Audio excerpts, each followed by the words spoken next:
morning. Welcome to Let's Get Growing Facebook Live.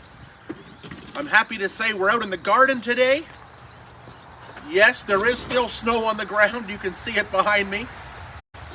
But a lot of the garden is starting to become clear, so that's why we're out here today. It's a bit chilly. It was below freezing last night. I think we're at about 1 degree right now, but that's okay. At that temperature, you can see that I'm standing on the garden and it's frozen. I like to get as much of my cleanup done at this stage before things start growing. So really, all you can see right now that we have growing in the garden, we have snowdrops in bloom, and you can't get any more ahead of those. Even over here to my right, you can see them all coming into bloom as the snow is receding. So you can't beat a snowdrop. One of the other plants you want to get out and clean up early are the hellebores. Hellebores have wonderful summer foliage, thick, leathery, dark green, sometimes mottled with silver and pink. But at this time of the year, you want to get rid of that foliage so you can enjoy the flowers as they're emerging. Now this particular clump is a pretty early one. You can see that it's already just about coming into bloom. The flowers aren't quite open yet, but we've got last year's foliage still here. So we want to get rid of that now so we can enjoy our hellebore flowers when they come. Now this is a young clump. It only really has one spike, but as it matures, it's going to make a great show. So we want to be able to see it. So we're going to go in and we're going to take the old foliage, some of it even falls out like that. We're going to cut last year's stems right to the ground.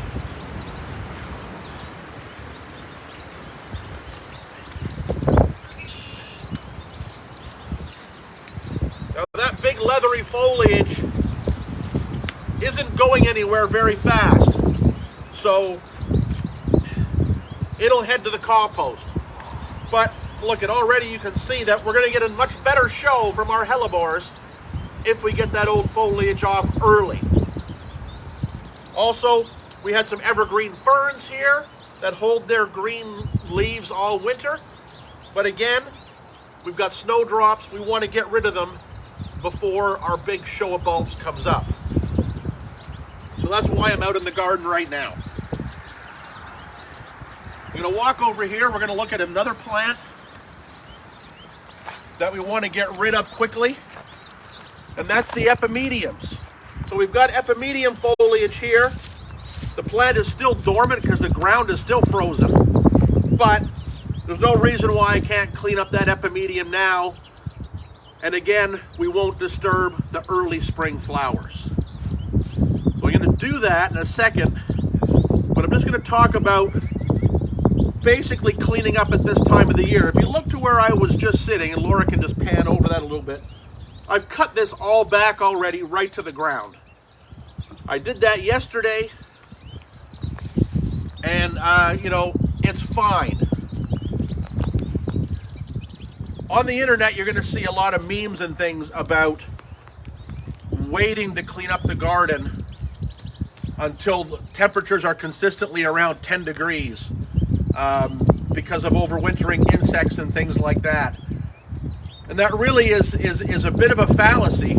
If I waited till we were consistently at 10 degrees in this garden to cut things back, we would be halfway through spring. In 2 to 3 weeks, this garden is going to be a wash of color of early spring bulbs. If we don't clean it up early, we're going to miss all that. We're going to have to clean up stuff through the garden. So much better to look at your garden, look at the plants in it, and be a little creative, decide what can come back early, decide what maybe should stay a little longer. So you're going to be a bit selective. This area here was old hosta flower stalks and things like that, fern fronds and stuff. So we cut those all up. If you come to a plant that you know has hollow stems and might be a place for insects to overwinter, don't cut it back yet. Leave it alone. But if you've got other stuff around it that you know isn't much of a place for insects to hide, cut it back, get it cleaned up. Allow things like this Delictrum.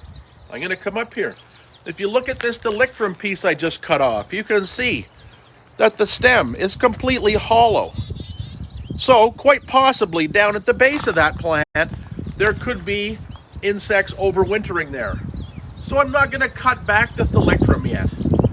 I'll leave it a little while until whatever might be living in it is gone, and then I can clean that plant up.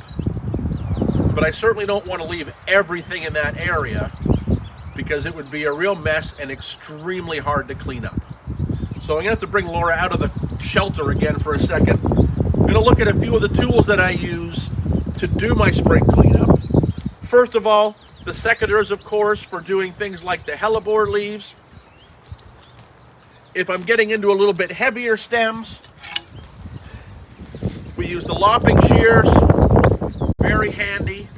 Also for spring pruning of the trees and things like that. If we need branches to get rid of whatever, lopping shears are very important. If we're doing things like grasses, we can use the hedge trimmers. Very good for doing mounded grasses, things where you've got ground covers of stuff that need the cleanup. But because we get a lot of garden, we take it a different route. We go with the power tools. So I get out my battery operated hedge trimmers to do my clumps of grasses and things like that. And I'm going to show you what I do with them on this bamboo over here. Every bit of organic material that you put in your garden is valuable. When we first started out in the garden, we used to put new mulch on every year and mulch on every year. Now we don't do that. Now we create a mulch layer with leaves that go on in the fall, and then the majority of our clippings, when we cut the garden back at this time of the year, get chopped up and stay on the garden. You know, you might get a slight week or two of what looks like it might be kind of untidy, but all that material breaks down really, really quickly, gets covered over by emerging foliage of other plants, and then creates our mulch layer. And we don't disturb that mulch layer. We leave it alone unless we're putting a new plant in, because that mulch layer has microorganisms, it has insects, it has fungi, all that want to be at soil level. So we don't disturb it, we don't turn it over, we never cultivate the soil. Also, if we break that mulch layer up in a big way, all the moisture that this melting snow gives our garden will evaporate. Now, being on a heavy clay, you might need to do it a little differently. You might need to release some of that moisture out of your garden, but you'll know your garden a bit better than I do, but this is how we do it. All that melting snow needs to stay in our soil so we have moisture, or we get very dry very, very quickly. So when we're going in and cutting things back, I'm going to step back and I'm going to show you on this bamboo how we cut it back and leave it in the garden.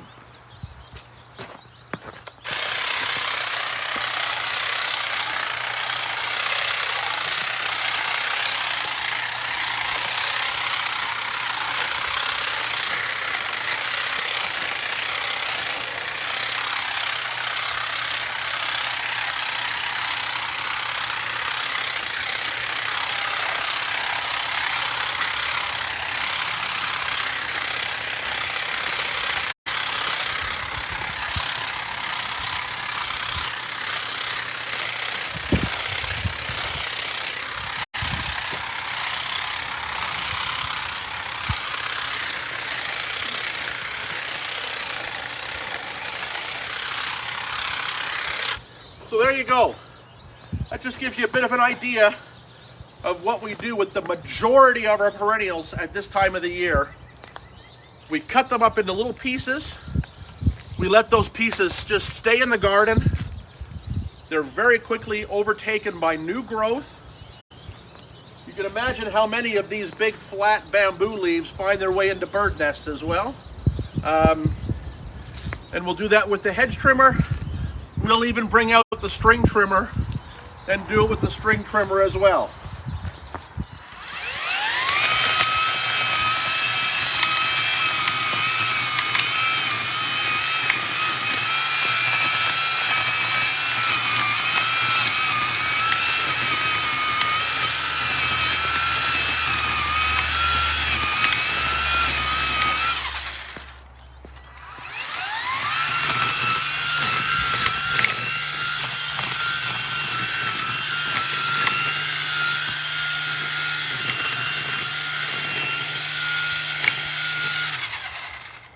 Now, of course, my mother is cringing right now because I was right over top of her snowdrops, but I don't want to take the snowdrop heads off, of course.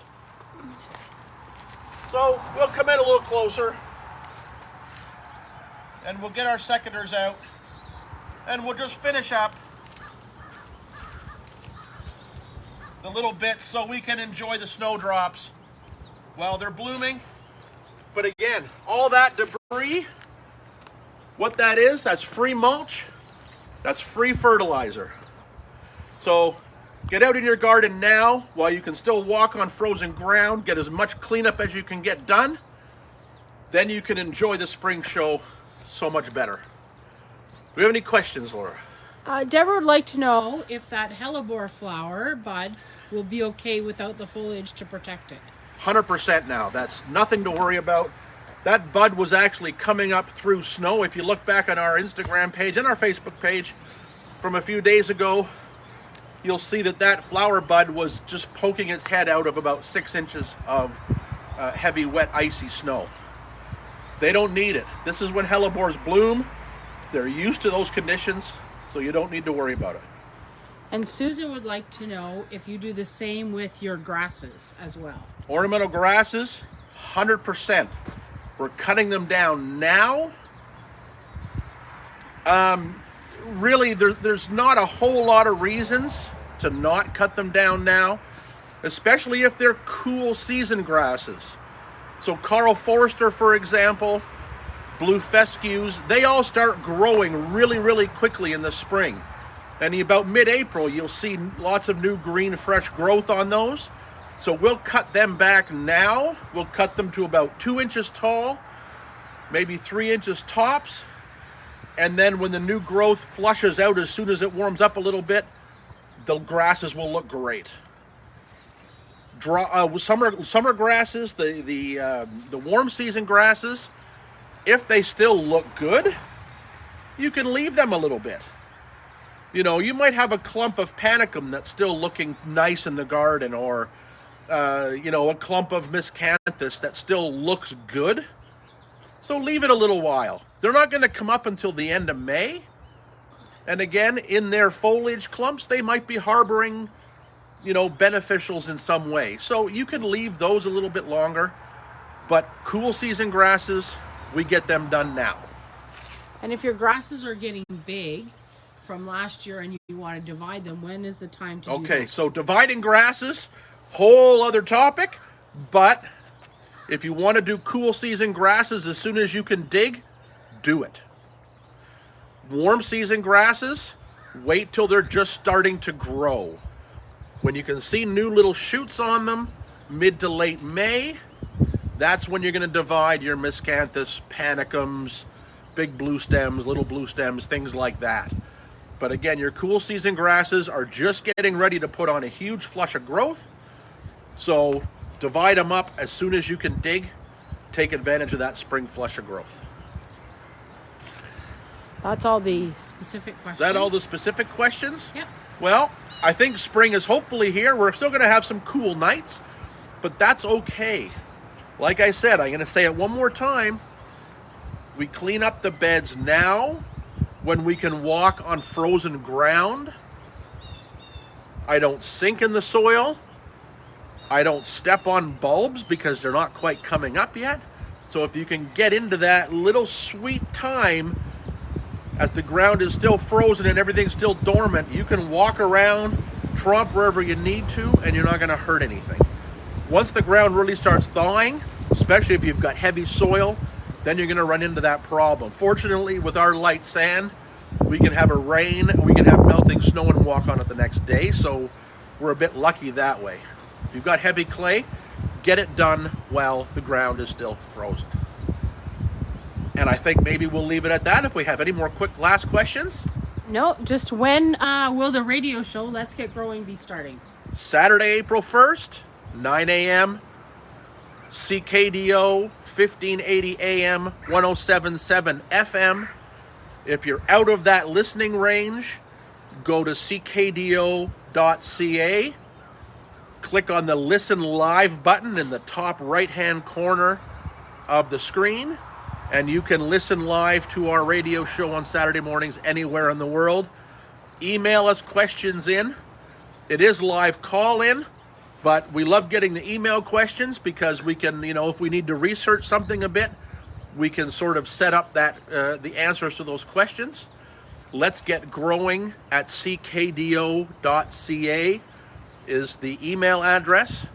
So you can start sending in questions now if you want, and we'll start getting to those questions Saturday, April 1st, 9 a.m.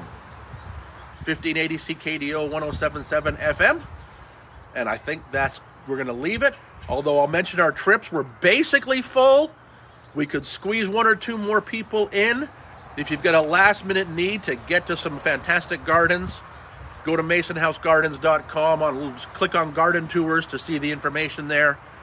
We will soon be posting the 2024 trips, just as we're sort of finalizing some dates for those, so watch for those. If you can't get away this year, we got a couple of gems for next year coming up, so stay tuned for those. And I'm going to let Laura go inside now, and we'll be back next week for more Let's Get Growing Facebook Live.